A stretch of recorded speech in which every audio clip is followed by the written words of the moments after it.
All right, today we've got a really interesting voice joining us. Jack Dillon, a longtime golf industry operator, writer, and commentator who spent decades around the business of golf. From courses and operations to media and industry strategy, he's also the author of 2 books and a regular contributor to Golf Inc. magazine, where he writes thoughtful commentary where the golf industry is headed. Jack also runs youdon'tknowjackd.com, where he shares his perspective on trends shaping golf, from participation to player development to the economics and culture of the game. And that's exactly why I wanted to have him on today. Think of this as Jack's column, in my opinion, but in audio form here on the Golf Podcast USA Network. We're bringing in smart voices from around the golf world to give their honest take on what's really happening in the industry. Today, we're talking about what the golf industry might be getting wrong right now and how courses can stay connected to their golfers even after the round is over, and what the next big opportunity is with the millions of people now playing outside of traditional golf courses. Jack's perspective is particularly interesting because he spends a lot of time thinking about the long-term health of the game, how to welcome beginners, how we keep them in golf for the next 18 to 24 months, or even longer, how the industry can build stronger relationships with golfers instead of just hoping they book another tee time. So with that, welcome, Jack, to the Golf Podcast USA Network. We were both at the PGA show. What is the one thing you think the golf industry is getting wrong right now? I wouldn't say it's right now, Brett, but I'd say for a while, what we tend to get wrong is that we don't have a real solid connection with our guests, our golfers, and sometimes that just doesn't work because a lot of the new golfers over the past 5+ years are just not acclimated to the game as a lot of us were as kids, and even later on. And it when you're not connected to something, when you come in and out of something and you don't feel comfortable, that's the easiest way to go away.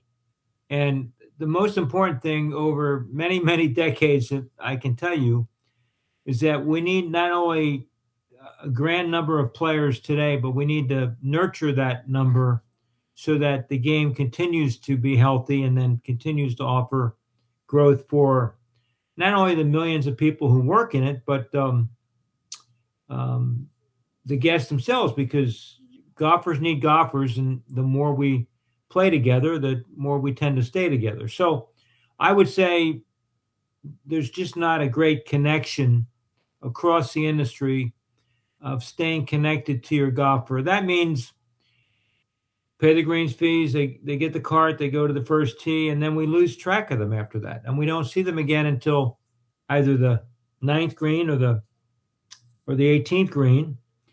And then they go away. And we hope they book another tee time next week, and maybe they do and maybe they don't. But in my opinion, there needs to be a much different way, especially with technology today, a much different way of not talking at golfers, but communicating with golfers and keeping the interest up. Is there anybody out there that's doing it particularly right? I can't give you specifics. I'm sure there are, because obviously there's a lot of great golf professionals, a lot of great general managers and operators. I think it's more of a one-off, though, Brett, versus across the board. And there's a few pockets of disconnect. I would say there's more the other way. And again, in my opinion, from what I've seen, not only recently, but over time, because we've had too many times in our industry where we were overbuilt and we didn't have enough golfers, too many white spaces on tee sheets. That's not the case today, and that's wonderful. So I just think overall we just need a more of a systemic way to communicate sincerely and personally with our customers. What do you think the most misunderstood trend in golf is right now? Well, certainly the trend, the amazing trend that golf has never seen before is all of the golfers playing outside of a golf course itself. There's somewhere between 8 to 12 million, depending on who's making the argument, of those who are playing on a simulator or some type of indoor golf. And that is wonderful. I mean, it's fantastic because it's always been a tough game to get involved with for the first time because it's so frustrating, and if you're a beginner and you're playing with three people who've been playing for 20 years, you are certainly a fish out of water. So this is great where people can connect inside. They can go to a comfortable bar or club or wherever and play with friends or their spouse or their kids and have a good time. And without 4 or 5 dozen people standing behind you on the first tee, waiting for you to hit it somewhere out in the woods and getting out of their way. So that's a great change in the opportunity. Now, the thing that we have to do as an industry is hold their hand and get them to try the game on the golf course and feel what that experience is like and what nature's like. And because obviously it's golf, but it's not golf when you're indoors. I think indoor golf is a great way for beginners to start in golf. And I heard an interesting statistic at the PGA show about how indoor rounds have actually surpassed outdoor rounds for the past 2 years in a row. That's correct. Do you think there's a way to bridge those two worlds together, the indoor and the outdoor golf, keeping players playing? Yeah, I think that's a great point, Brett, and I think there's a real opportunity there. But I think it comes down to all the added value things that the game can do, from the golf manufacturers to the golf course owners to the management companies to off-course stores. If everybody could pull together, I know this is a little bit wild, but pull together a budget to get new players really acclimated, and not just acclimated at a start. But the other next frustrating point is, okay, how do I keep Brett or Mary or Sue or Jim in the game for a couple of years? Because that's really the hump. If it doesn't matter what that beginner does in the first few weeks, what really makes a golfer is if they become that lover of the game over a longer period of time. And again, 18 to 24 months. I once worked for a business president that said, if you can get a new golfer to play 4 times in their first month in the game, they'll become a golfer. And I hung on to that line, and it's there's a lot of legitimacy to it. Now, that's very old, and obviously, as we just talked about, there's a lot of new ways to get in the game. But there needs to be that other way where I'm not only getting you to play, but I want to teach you the game, because bad habits form and good habits also form. So it's important to get the teaching professional involved, because if I can become a better golfer, I'm going to play more. There's an old line that says, if I play well, I play more, and if I play worse, I play less. And you'll make excuses to play less.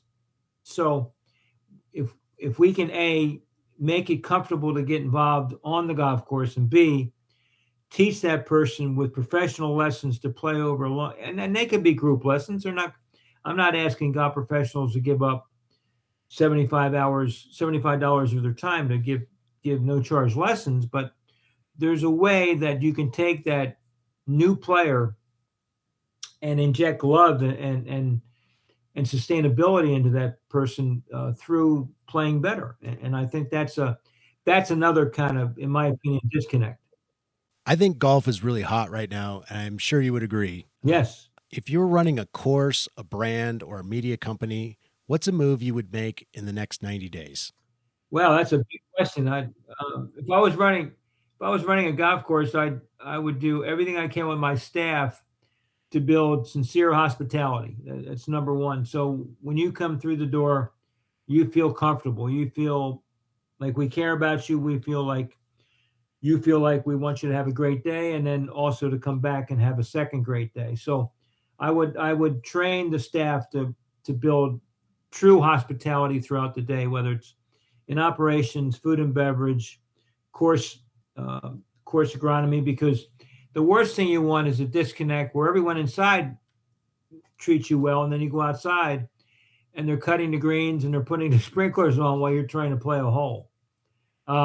So it's a total 100% effort to get everyone hospitable to your day of golf. So that would be number one. Number two is I would learn more about you. And obviously, again, through technology, we can do that. So find your likes and dislikes so that just like at a nice restaurant, when you come into the restaurant, they know the wine you like, the food you like, the way you like your steak, etc. So we want to bring those same hospitality features, in my opinion, to the golf course.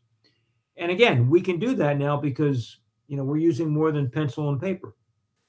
All right, Jack. It's time for the lightning round. I'm going to ask you 4 questions in a row, and I just want you to shoot from the hip and give me an answer, okay? Yes. What's one trend you're bullish on? Just total rounds, just the frequency of play. Tee sheets are no more longer white on a tee sheet, so it's amazing. What's one trend you're tired of?